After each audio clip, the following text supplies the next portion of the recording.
Hey guys, it is Mission Discover and welcome back to another video. In today's episode, we're going to be talking about these two interesting devices here in front of me. Over here, we have a giant slingshot, and over here we have a shepherd sling, which is similar to what David in the Bible used in his fight against Goliath. As many of you frequent flyers on the channel know, I've been shooting a standard size slingshot for a couple of years now, and I really enjoy it. However, that doesn't necessarily explain how we got here. So it's time for a quick story. Essentially, a family friend purchased some of this 3/8" medical tubing for a project, but didn't end up using it, so they gifted it to me with one condition. That being that I had to make an awesome video using it here on the channel. So I decided to make a big slingshot, but I wanted something to test it against as well, so I decided on a shepherd sling. In this episode, I'm gonna break down how I built each of these awesome projectile launchers, and then we're gonna test their power, accuracy, ease of use, and more head to head. So with all that being said, we're gonna hop right into the construction of these projects.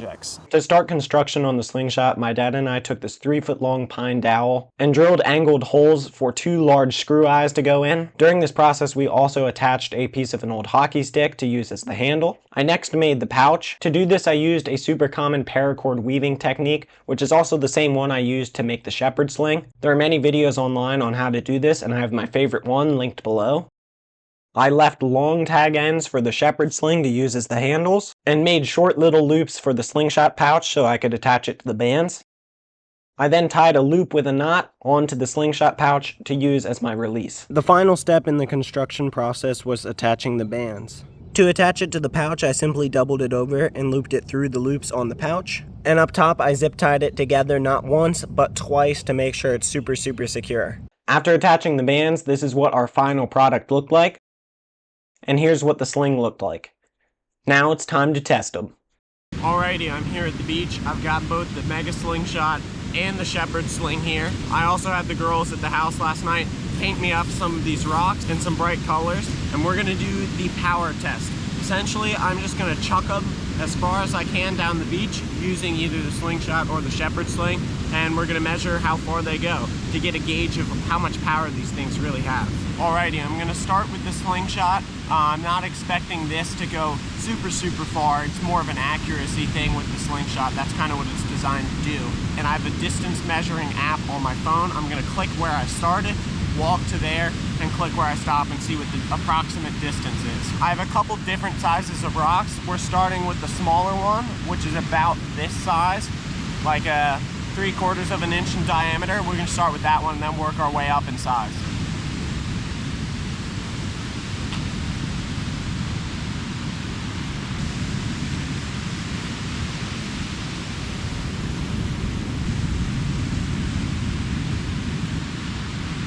Alrighty, our first shot was 90 feet. I'm gonna do a second one with another rock about the same size, and then we're gonna tick up in size.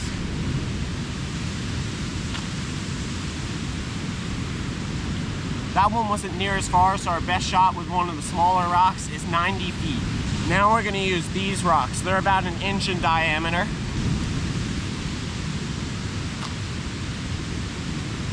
So surprisingly enough, we actually got 95 feet on that little bit larger rock. This actually isn't super surprising to me because I'm using tubes for the bands on the slingshot, and they don't accelerate super fast, meaning they kind of have a top out speed. Even with super light rocks, they're really not going to be going much faster than they are with these heavier rocks. And I think that one just sat in the pouch really well. Its shape fit really well with the pouch, so I'm not super surprised that one went really far.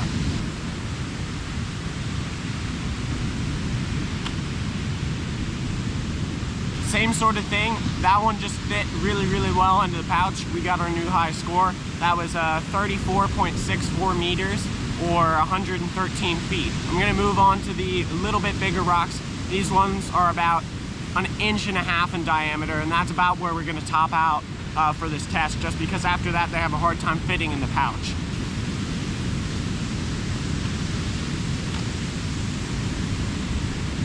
All right, so that one was 103 feet. Same sort of thing. I feel like the bigger the rock, the better it fills out the pouch and gets more momentum transfer from the pouch. So I feel like that medium-sized rock is really what you should be shooting with this slingshot. One more test.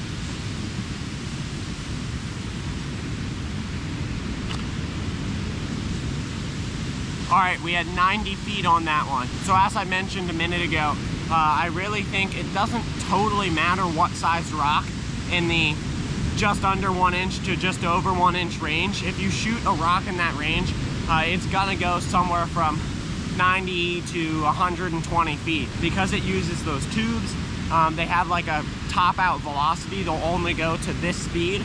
And in that size range, it doesn't really matter if it gets heavier because it still only pushes it to the same speed. So very interesting to look at, but you can expect a pretty consistent range with the rocks that fit in this pouch. Really interesting. Alrighty, now it's time for the shepherd sling. I'm expecting a lot more distance out of this, but obviously I'm not going to be as accurate because you're just swinging this thing. I can probably get it close to where I want it. You know, I haven't been practicing this thing long, so I'm just gonna hope it lands in a reasonable spot and then we can go find it. Starting with the same size as we did on the Slingshot, the about 3/4 of an inch in diameter rocks.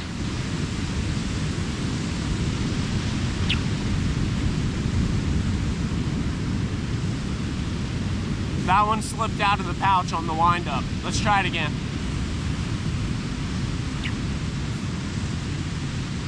That one was a low shot. I'm trying to get my bearing. I'll measure it just because. Even on a bad shot, that thing still went 90 feet. If I can get a good one, I can probably wing this thing pretty good.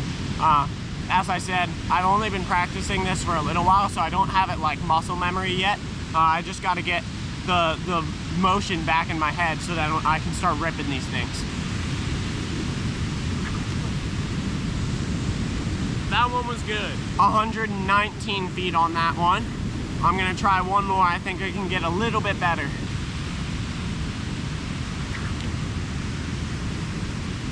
I got 93 feet on that one. Similar to the Slingshot, the little bit bigger rocks fit better in the pouch, so I have higher expectations. We've got one that's about 1 inch in diameter now. We're gonna try that.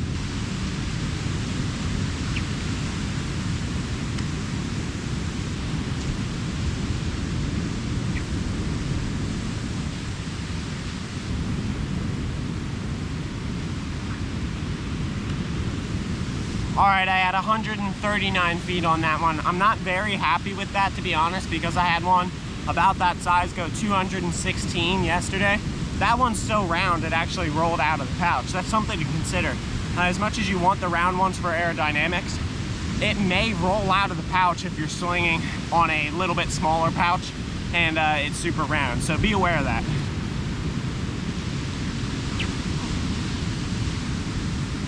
That one was exactly 200 feet. That's pretty good. I'm gonna try a couple with these super big rocks. I might be able to wing one even further, but 200's pretty decent, especially for a novice.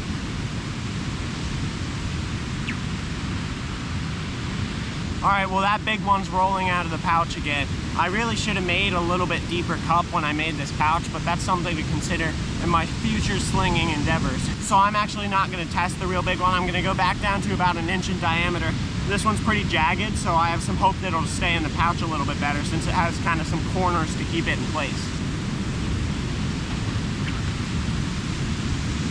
That one was 150 feet. I'm just gonna keep messing around here and seeing what I can do.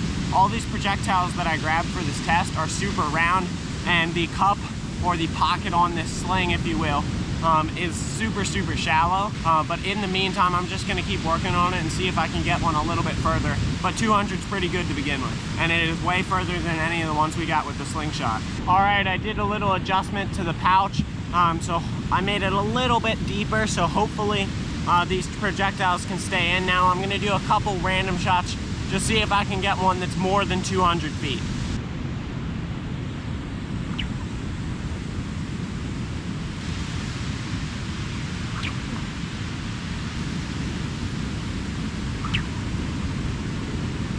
Alrighty, well that's good to know. So even though I have the pouch shaped a little bit better now, and I'm having the shots stay in more consistently. By the way, they were staying in really well yesterday. My pouch just got a little misshapen. But even though they're staying in, I'm not getting any more distance than I was. I'm still only getting about 150 to 160 feet. But you guys will definitely be seeing more slinging content. I definitely want to get my accuracy up, and I also definitely want to throw at least 100 yards at some point. So you'll be seeing more, don't worry. Alrighty, now it is time for an accuracy test. I've got some smaller rocks here, just so they don't roll out of the sling pouch like those larger rocks we're doing. I've got a water bottle set up 40 feet behind me. I'm gonna make a circle 3 foot in diameter around the water bottle. Any rock that lands within that circle is 1 point, and any rock that hits the water bottle or knocks it over is going to be 3 points. I'm gonna total up the score for 10 shots with each and see which one comes out on top. I'm definitely expecting the Slingshot to do a lot better here, but remember, it's kind of a trade-off. You get that power with the sling and less accuracy, or you get more accuracy with the Slingshot and less power. Let's see what happens.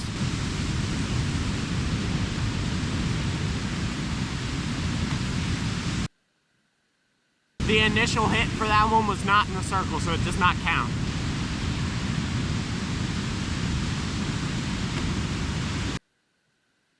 There's 1 point.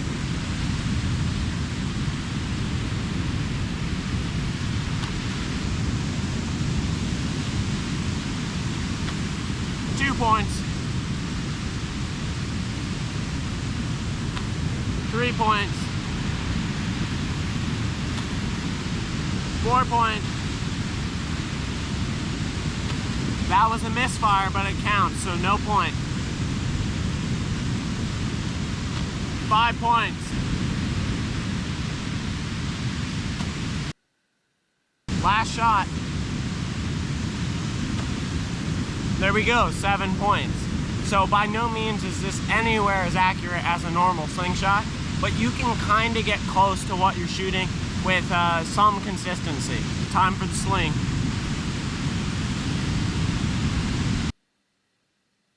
Nope.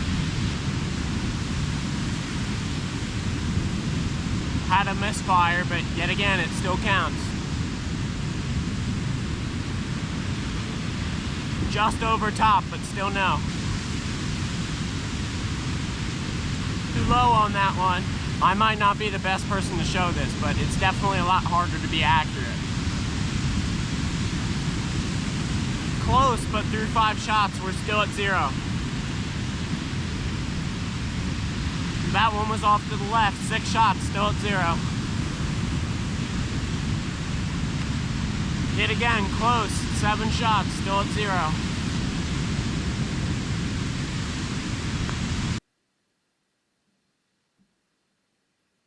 All right, we finally got one that counts. 8 shot, got it in the circle.